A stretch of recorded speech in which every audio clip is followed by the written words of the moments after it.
जय श्री राम। वेदांत ज्योतिष बाय नमिता में आप सभी का स्वागत है। और आज मैं आप लोगों के लिए बेहद रोचक जानकारी लेकर आ रही हूँ। आपको पता है, हम सब लोगों के मन में कभी ना कभी ये प्रश्न आता ही है कि आखिर हमारा इस धरा पर जन्म क्यों हुआ है, हमारी उत्पत्ति का कारण क्या है। क्या केवल हम दो संतान, पति पत्नी, एक दूसरे को पति पोषण के लिए, स्त्री रोटी खिलाने के लिए, क्या सिर्फ यही दो चीज हमारे जीवन में है या इससे ऊपर भी कुछ है? या हमने केवल अपनी जीवन यात्रा में धन कमाना है, धन संचय करना है और फिर एक दिन यूं ही चले जाना है? किसी के मन में अगर कभी ऐसा भाव आता है तो इसके लिए उस व्यक्ति को अपने उस भाव को देखना चाहिए जहां उसके सूर्य बैठे हैं। आपको अगर सूर्य से संबंधित ये चीजें पता लग गई ना कि सूर्य ही हमारी उत्पत्ति के कारण बता सकते हैं, और वो क्यों बता सकते हैं, इसके लिए कालपुरुष की कुंडली को समझना बेहद जरूरी है। मैंने बहुत बार अपने वीडियोस में आप लोगों को कालपुरुष की कुंडली बताई है, उसके लिए आप मेरे प्लेलिस्ट पर जाकर देख सकते हैं। तो आज चलिए चलते हैं कि आखिर हमें कैसे पता लगेगा कि सूर्य ही हमारे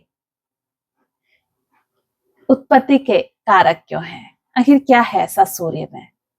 ऋषि पराशर जी ने क्यों इनको कालपुरुष की कुंडली में 5वां स्थान दिया? अगर हम ये सब चीज समझ जाएंगे तो हमारे लिए बेहद आसान हो जाएगा अपने उत्पत्ति के मूल कारण को समझना। जब तक हम इस चीज में उलझे रहेंगे ना, तो बार बार जन्म लेकर आना, फिर वही आकर उसी भाग दौड़ में फंसकर एक बार फिर निकल जाना। तो आज मैं आपको इसका कारण बताती हूँ, और अगर आप समझ जाएंगे, अपनी उत्पत्ति का कारण समझ जाएंगे, तो हो सकता है आपके जीवन में कुछ परिवर्तन आ जाए। चलने से पहले अगर आपने अभी तक मेरा चैनल सब्सक्राइब नहीं किया है तो आप मेरे चैनल को सब्सक्राइब कीजिए। वीडियोस अगर आपको अच्छे लगते हैं, अगर आप अपने से मित्रों के साथ, अपने जो रिश्तेदार हैं इनके साथ शेयर करते हैं, तो कहीं ना कहीं आपकी जन्म कुंडली के जो थर्ड हाउस है, थर्ड हाउस हमारा सोशल मीडिया का है, वो मजबूत हो जाता है। क्योंकि देखने का शुल्क तो कुछ नहीं है, एक ज्ञान है, वो मैं आप लोगों के पास लेकर आ रही हूँ, और आप उस ज्ञान की दक्षिणा सिर्फ इस रूप में दे सकते हैं कि आप इस वीडियो को अपने परिवार, अपने जानने वालों में शेयर कर सकते हैं। और आपने ही सब्सक्राइब नहीं किया है तो आप चैनल को सब्सक्राइब कीजिए, लाइक कीजिए, शेयर कीजिए। चलिए चलते हैं उत्पत्ति का कारण जानने के लिए। असल में जन्म कुंडली में जो सूर्य है, एक सूर्य की ही रोशनी ऐसी रोशनी है जो प्योर है, जिसमें कोई मिलावट नहीं है। हवा में मिलावट हो सकती है, पानी में मिलावट हो सकती है, लेकिन सूर्य की रोशनी में कोई मिलावट नहीं है। इसी तरह सूर्य के जो परम मित्र है मंगल, अग्नि के कारक, अग्नि में भी जब अग्नि प्रज्वलित होती है तो उसमें उस अग्नि में भी कोई मिलावट नहीं होती। अग्नि ही सूर्य का रूप है, क्योंकि जब सूर्य निकलते हैं उस समय जो उनकी लालिमा होती है वो अग्नि की ही तरह होती है। इसीलिए सूर्य और मंगल अपने आप में बड़े बलशाली हैं, लेकिन ये दोनों ही क्षत्रिय गुण वाले हैं।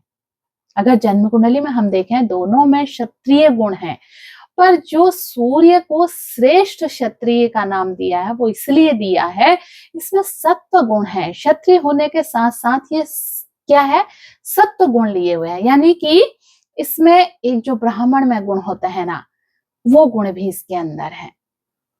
तो इसलिए इनको ऋषि पराशर जी ने आत्मा का कारक कहा है। जिस दिन हमें पता लग जाए हमारा इस धरा पर जन्म क्यों हुआ, हम इस धरा पर क्यों आए, अगर ये आपने जानना है ना, तो आप अपनी जन्म कुंडली खोलिए और अपनी जन्म कुंडली में ये देखिए कि आपके सूर्य किस घर में बैठे हुए हैं। अगर आपके सूर्य प्रथम घर में हैं, फर्स्ट हाउस में सूर्य बैठे हुए हैं, तो आप एक प्योर सोल वाले व्यक्ति हैं, आपकी आत्मा प्योर है। पूर्व जन्म में आपने कुछ ऐसे कर्म किए थे जो अधूरे रहे। इस जीवन में आप लोगों के जीवन में रोशनी बिखेरने आए हैं, क्योंकि क्या है, फर्स्ट हाउस हम स्वयं खुद हैं, और जब हम रोशनी देते हैं तो सीधे ऐसे देते हैं। अब वो रोशनी किसी भी तरीके से हो सकती है, वो रोशनी आपकी सेवा के द्वारा हो सकती है, वो रोशनी आपके ज्ञान के द्वारा हो सकती है, आपके इस प्रकृति की सेवा के द्वारा हो सकती है। अब जिसको समझ में आ जाता है कि मेरा जन्म इस समय दूसरों के मार्गदर्शन के लिए, दूसरों को ज्ञान देने के लिए, दूसरों के जीवन में अंधकार मिटाने के लिए हुआ है, तो उसे अपना कर्तव्य पथ मिल जाता है और उसे समझ में आ जाता है। ऐसे व्यक्ति के चेहरे पर आप परम शांति देखेंगे। लेकिन बोध सभी को नहीं होता, बोध उसी को होगा जो स्वयं में खोजी होगा, जो अंदर की तरफ अपने को डाइवर्ट करेगा, जो सोचेगा सब कुछ तो कर लिया, पढ़ाई कर ली, नौकरी कर ली, शादी हो गई, बच्चे हो गए, अब क्या बचा जीवन में? मैं क्यों इस धरा पर आई हूँ या क्यों आया हूँ? मेरे जीवन का उद्देश्य क्या है? जिस दिन वो इस उद्देश्य को खोज लेते हैं और उन्हें समझ में आ जाता है मेरा जन्म क्यों हुआ है, वो अपने मशाल लिए चल पड़ते हैं।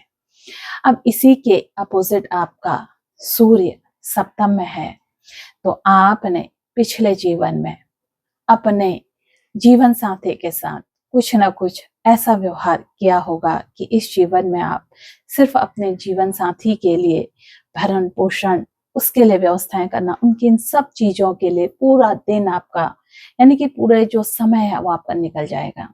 तब आपको समझ में आएगा कि यही मेरा कर्म बंधा हुआ था, और वहीं से आपको अपनी आत्मा का बोध होता है। अब अगर 8वें में सूर्य है, 8वां क्या है? 8वां है हमारा तंत्र मंत्र, ये सब चीजें हैं, रहस्यों से भरा घर है।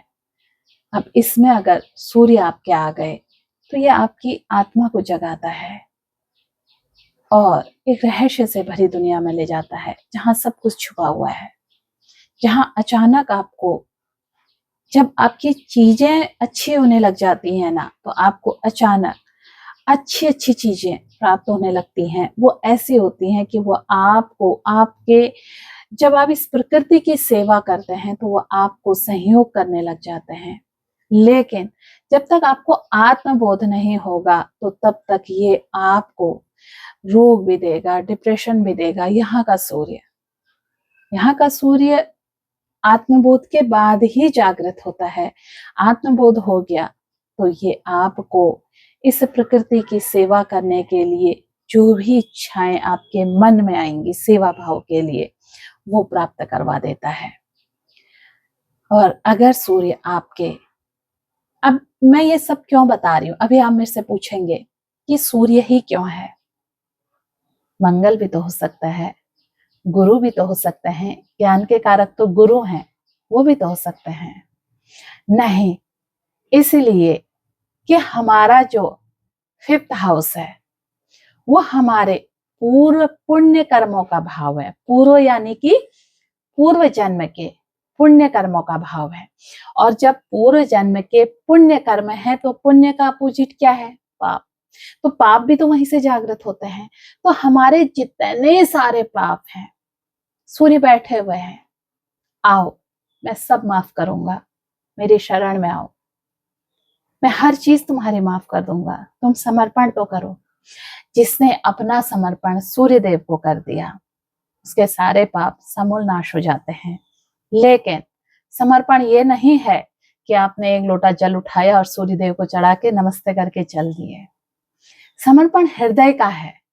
जैसे एक 5 वर्ष के बालक का, एक दूध मुहे बालक का अपने माँ के प्रति होता है। देखिए, बड़े होके बालक का समर्पण नहीं रहता है, उतना नहीं रहता है। एक समय आते आते वो बोझ लगने लग जाता है, माता पिता बोझ लगने लग जाते हैं। समर्पण कब होता है?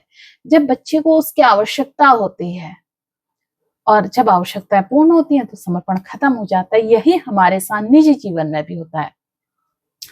जब हमें आवश्यकता है तो हमें सूर्य को प्रति समर्पण हो गया, अब हम सूर्य देव से कह सकते हैं। लेकिन जैसे ही हमारी आवश्यकता पूरी हुई और हमने फिर सूर्य देव को एक माँ की तरह अलग कर दिया। ऐसा नहीं है। वो ईश्वर है, वो समझ सकते हैं हमारे हृदय के अंदर क्या है। वो हमारे हृदय का समर्पण देखते हैं। और जिस दिन आप समर्पित भाव से समर्पण कर दिया अपने सूर्यदेव को, उस दिन समझिए कि आपको सूर्यदेव ने गोद ले लिया एक बच्चे की तरह। आपका भाव बच्चे का बने रहना चाहिए। वो आपके आत्मा को जागृत कर देते हैं, आपको बता देते हैं कि ये तेरा है। सामने बैठा व्यक्ति आपको ठग रहा है, आपको पता है ये मुझे ठग रहा है, उसके बावजूद भी आप उसकी मदद करते हैं। क्यों करते हैं? क्योंकि वो पूर्व जन्म का शत्रु बनकर बैठा हुआ है सामने, और आप यहीं उसका लेन देन पूरा करके उसको नमस्ते करके विदा कर देते हैं। ये आप ही समझ सकते हैं जिसकी सूर्य साधना बली है। कोई व्यक्ति आपसे प्रेम नहीं कर रहा है, आप उससे प्रेम कर रहे हैं, उसे प्रेम बांट रहे हैं, लगातार बांट रहे हैं, क्योंकि आपको पता है कि पूरे जन्म में इस व्यक्ति ने मुझे बेहद प्रेम दिया था। उसके न चाहते हुए भी आप उसे एक तरफा प्रेम करते हैं। ये सूर्य आराधना का फल है। तो जिस दिन हमें ये समझ में आ जाता है कि सूर्य आराधना से ही हमें अपने पूर्व जन्मों का कर्मों का फल पता लगता है, वो हमारे सारे पापों को धो देते हैं, हमें इस जीवन से मुक्त करने में सहायक होते हैं। और अंत तक का अगर आपने सूर्य साधना में ही अपने आप को समर्पित कर दिया, तो आपको बार बार जन्म मरण के चक्र से मुक्त कर देते हैं। क्योंकि सूर्य ही हमारा, देखिए जिसका सूर्य खराब होगा ना, उसके अंदर अहंकार होगा, और वह अहंकार कैसे काम करने होगा? फॉल्स ईगो जिसको कहते हैं। सूर्य हमारा हड्डियों का कारक भी है। आपको लगता होगा ना शनि खराब है तब हड्डियों में दर्द होता है, नहीं, शनि जोड़ों का दर्द देता है, लेकिन सूर्य हमें हड्डियों का दर्द देता है। हड्डियां हमारी खराब होती हैं तो सूर्य खराब है। पिता से वह मुश्किल बनती है जब सूर्य खराब होते हैं। सरकारी नौकरी में बार बार परेशानी का आना, अगर सत्ता में है मंत्री पद ना मिल पाना, उठापटक होना, सूर्य अलाइन भी हो जाते हैं, सूर्य ठीक भी हो जाते हैं। मैं जब भी किसी की कुंडली में देखती हूँ, मैं सबसे पहले कहती हूँ एक सधे सब सधे, एक को साधो, बस सूर्यदेव को साध लो, सब सज जाएंगे। तो ईश्वर की कृपा है और भगवान सूर्य की कृपा है। जब आते हैं लोग, चीजें उनकी बैलेंस होती है, चीजें ठीक होती हैं, सारे ग्रह ठीक हैं। अगर सूर्य आपकी जन्म कुंडली में सही काम नहीं कर रहा है, तो आपको बहुत अच्छा काम करने के बाद भी कहता है ना अपयश मिल रहा है, वो इसीलिए मिलता है। और जब हमारे अंदर सूर्य साधना आ जाती है, तो मान सम्मान, यश, अपयश, इन सब से हम कोसों दूर हो जाते हैं। फिर हमें फर्क नहीं पड़ता मेरा ये वीडियो कितने लोग देख रहे हैं, नहीं देख रहे हैं, क्योंकि जिसके पास ये वीडियो पहुंचेगा, ये काम वो कर रहे हैं, सही व्यक्तियों के पास पहुंचता है, सही लोग आए। फिर हमें ना कवर अप करने लग जाते हैं सूर्य भगवान। वो नेगेटिव लोगों को आपके पास बहुत ज्यादा समय तक टिकने नहीं देते हैं। अगर किसी का मन में आपके लिए बैर भाव आ गया, तो आपके उसकी चीजों से वो हटा देंगे, अलग कर देंगे। ये सूर्य भगवान करते हैं। अगर कभी ऐसा हो, आपका कोई बेस्ट फ्रेंड था, वो जीवन से हट गया, चला गया लड़ाई झगड़ा करके, तो भगवान सूर्यदेव को धन्यवाद दीजिए कि प्रभु आपने मेरे जीवन से एक शत्रु जो था, मित्र के रूप में मेरे पास था, उसे कम किया। मैं आपको प्रणाम करता हूँ, धन्यवाद देता हूँ। इसी तरह मेरे पूरे जीवन में आप मेरे जो शत्रु मित्र बनकर आएंगे, उनको आपने ही छांटना है। मैं किसी को नहीं पहचानती या पहचानता, तो सूर्यदेव फिर आपकी पूरी मदद कर देते हैं। अब मैं आपको जो बताने आ रही थी, जन्म के कारक मैंने बताया ना, क्यों दिया है सूर्यदेव को। पंचम स्थान लियो राशि, लग्न भी, राशि भी स्थिर है, स्थिरता है सूर्य में। विल पावर मजबूत होती है, इनका सूर्य मजबूत होता है।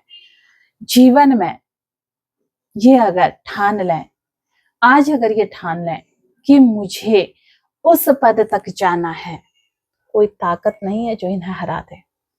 ये अगर ये सोच लें कि मुझे ये प्राप्त करना है, सरल रास्ता बना देते हैं भगवान सूर्य, और ये लोग हार भी नहीं मानते हैं। इसलिए अपने जन्म कुंडली में सूर्य को अवश्य चेक कीजिए कि आपके सूर्य किस घर में बैठे हैं। आज मैंने आपको प्रथम भाव का, सप्तम भाव का, पांचवें भाव का, आठवें भाव का, यानी कि 4 भाव बताए कि अगर इन 4 भावों में आपके सूर्य हैं तो आपका जन्म क्यों हुआ है। पंचम भाव में पूर्व पुण्यों का भाव है। इसमें अपने अधूरे कर्म छोड़ कर आए हैं आप। बहुत सारे ऐसे भी कर्म कर आए हैं जो नहीं करने थे, तो यहाँ वो आपको उस चीज को पूरा करवा देंगे। शुरुआत के कष्ट रहेंगे, बाद में सब चीज आपको प्रदान करवा देंगे। तो फर्स्ट हाउस का सूर्य, फिफ्थ हाउस का सूर्य, एट्थ हाउस का सूर्य, सेवंथ हाउस का सूर्य, ये 4 घर मैंने आपको बताए। बाकी के बचे 8 घर मैं इसी तरह आप लोगों के सामने लेकर आते रहूंगी। कैसा लगा आपको सूर्य उपासना, सूर्य हमारे आत्मा के कारक, हमारा जन्म क्यों हुआ है इसका कारक, तो मुझे कमेंट्स करके अवश्य बताइएगा। अगर आपको वीडियो अच्छा लगा तो आप इसे शेयर कीजिए, लाइक कीजिए। चैनल अभी तक भी आपने सब्सक्राइब नहीं किया है तो चैनल को सब्सक्राइब कीजिए। फिर मिलती हूँ एक नए वीडियो में नई जानकारी के साथ। तब तक आप सभी को जय श्री राम, नमस्कार, धन्यवाद।